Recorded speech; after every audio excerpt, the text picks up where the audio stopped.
بسم الله الرحمن الرحيم. اهلا بيكم. اخبار نادي الزمالك. يمكن يعني أنا مش عايز اتكلم، ناس هجمتنا وشتمتنا وخرجت عن النص. يعني انا يعني ده تعبير كده مهذب يعني. لما قلنا يا جماعه ان التسريبات غلط قبل الصفقه ما تخلص، التسريبات غلط. قالوا يا عم انت تابع مين؟ انت مش عارف ايه، انت القصه الروايه مش عارف ايه، انت بتقول ايه؟ تسريبات ايه يا جماعه؟ احنا ما بنتكلمش على جون ادوارد. جون ادوارد ما بيتكلمش اصلا مع اي صحفي وما بيردش على حد. انا بتكلم عن الناس اللي حواليه، او الناس اللي لها مصلحه، او الناس اللي عايزه تبوظ، الناس اللي عايزه تبوظ. اتكلمنا البوست، الناس دخلت شتمت ازاي وبتاع. دلوقتي الناس عماله تتكلم وتقول التسريبات. طب ما انا قلنا الكلام ده، شتمتونا وقلتوا ادبكم، قلتوا ادبكم علينا. ما هو يعني بقى اللي ما يعرفش تاريخنا، يعني 30 سنه في نادي الزمالك ونحب النادي ونحافظ على النادي. لكن كل واحد بيبقى ليه غرض، والغرض مرض للاسف الشديد. الغرض مرض.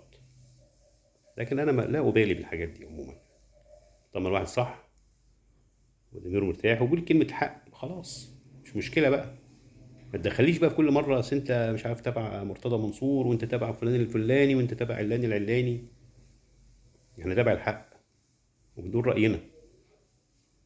إحنا مش هنا عشان نعمل ترند، ولا كام واحد هيخش يتفرج على الفيديو، ولا في دماغنا الكلام ده كله. أنا بعمل الحاجات دي ليا، بقول رأيي فيها، منبر ليا بتكلم فيه. ماليش أي غرض ولا أي مصلحة مع حد.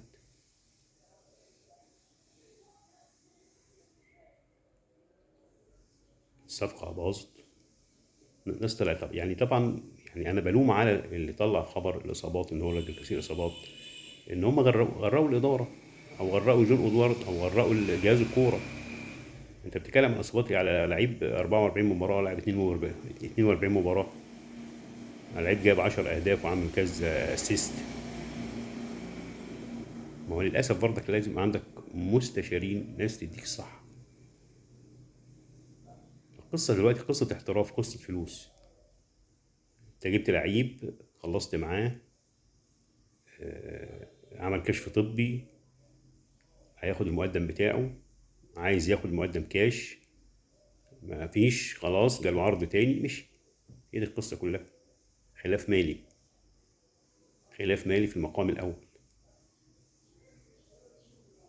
البديل، ندور بقى على البديل من دلوقتي. ان انت، هي المشكله دلوقتي ان احنا عمالين نلم في خط الوسط، وعاملين خط الدفاع احنا عايزين جناح يمين. ده الناقص عندك. زيزو مشي، انت عايز مكان واحد مكانه. جبت اتنين في الجناح الشمال، جبت ادم كايد وجبت شيكو بنزا. انت محتاج جناح يمين دلوقتي. هتتكلم تاني في بلال بن شيخ؟ ده يجيبوا لك الدكتور سالم، هتخلص. بس المشكله ان احنا ما كناش عايزين نوصل للمرحله دي. كناش عايزين نوصل لمرحله ان انت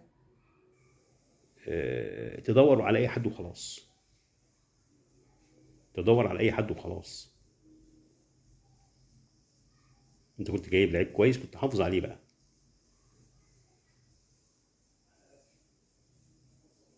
القصه مش قصه بقى انفرادات وبتاع. انا كنت يعني كنا احنا ملوك الانفرادات. بس لما كانت الصفقه تخلص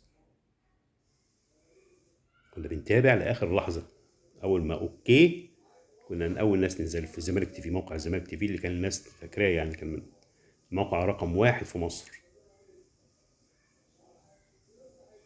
يعني انا شخصيا ما كانش فيه صفقه بتعدي، بس ما كانت تخلص. مش هقول لك ان انا منفرد قبلها، بالعكس. انا ما كنتش بسمع كلام الوكلاء.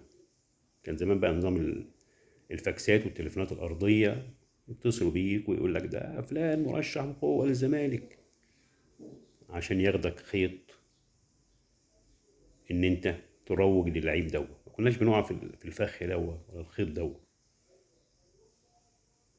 ولكن كان الواحد الحمد لله كان عنده مصادره انه يتابع لاخر لحظه. اول ما اللاعب يحط قلم التوقيع والاستغنى هتطلع، خلاص نزل الصفقه. الله يمسيه بالخير بقى، كان معانا طبعا اسامه جاد الحق ورامي يوسف والناس دي كلها. كنا نتابع لحظه بلحظه. انا شخصيا في الزمالك يعني كان الميركاتو ده اي ميركاتو، صيفي شتوي، عشان ابحث عن حقيقة، فكان في موقع الزمالك تي في. فالقصة كلها مش قصة ان انت، ما هو للأسف الشديد برضك الموضوع طلع من ايدين الصحفيين. بقى ناس، اي حد دلوقتي خلاص بقى السوشيال ميديا اي حد ممكن يعمل قناة، ممكن يعمل صفحة. هو صحفي مش صحفي، عاطل شغال، طالب فاشل، طالب ناجح، اي حد يعرف له اتنين تلاتة من مجلس الإدارة ولا حاجة، ولا يعرفوا اتنين تلاتة، والناس مفكرة بقى القصة والرواية وبتاع.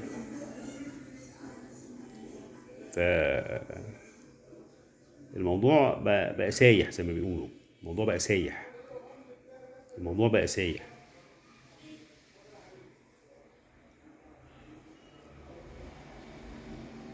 فالمهم دلوقتي ان انت تدور على الباك، الجناح اليمين، والمهاجم السوبر.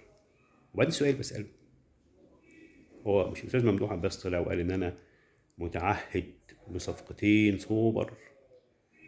كان البوست اللي بقاله قد ايه؟ بقاله اعتقد من ساعه ما زيزو مشي، صح؟ فين هم؟ فين هم؟ انت عارف ان انت صفقه محمد اسماعيل مثلا، انت محمد اسماعيل مثلا تتفق مع حوالي 50 مليون جنيه. طب انت ما خلصتوش ليه دلوقتي؟ لان انت كنت مستني مصطفى شلبي، خلاص كان هيروح البنك الاهلي. لحد دلوقتي طبعا في مشكله وفي ازمه وفي قضيه وفي حكايه وروايه وخلاف ومناقشه لانه عايز فلوسه من الزمالك. لا ده بقى المصيبه ايه؟ ده ممكن يكون عايز الفلوس اللي هتيجي لنادي الزمالك اللي هم ال 25 مليون جنيه بتوع سيد نيمار. انت كنت بقى مستني الفلوس دي هتاخدها وتحول منها دفعه لنادي زد عشان تجيب محمد اسماعيل، وتدفع دفعه لتيدي اوكو.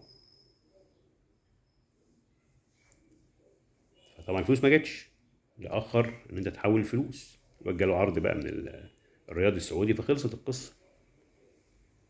بس الغريبه بقى ان الناس بقى اللي تطلع بقى، يطلع واحد يقول لك مجلس الاداره ماليش دعوه. ازاي؟ ما مجلس الاداره اللي بيصرف، ومجلس الاداره اللي بيعتمد. هو انت تقدر تعتمد صفقه ولا تطلع فلوس شيك الا لما يكون في عليه توقيع امين الصندوق ورئيس النادي؟ يعني جون اودوارد ما يقدرش يطلع حاجه الا باعتماد من مجلس اداره، يكون قرار مجلس اداره طالع، والا تبقى مخالفه ماليه، تبقى مخالفه ماليه.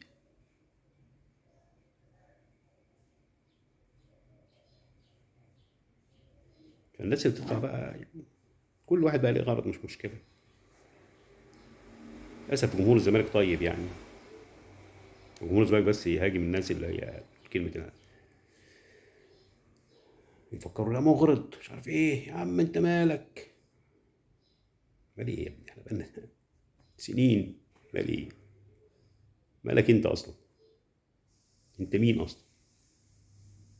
يعني شويه العيال الصغيرين اللي بيطلعوا يشتموا دول، انتوا مين اصلا؟ ولا حاجه.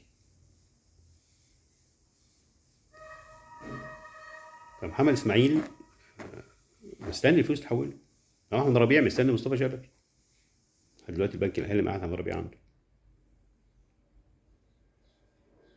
فانت قدامك دلوقتي النهارده، كان النهارده 23، يعني فاضل على الدوري بالظبط 15 يوم، اسبوعين. فنخلص بقى ونتعلم من الدرس. يا ريت نتعلم من الدرس، ويا ريت الناس الفتايه والناس اللي بتطلع تهوهو تبطل هوهو، عشان هم معروفين كويس أوي مين دول، ومين اللي تبعهم، ومين اللي بيسلطهم. شكرا.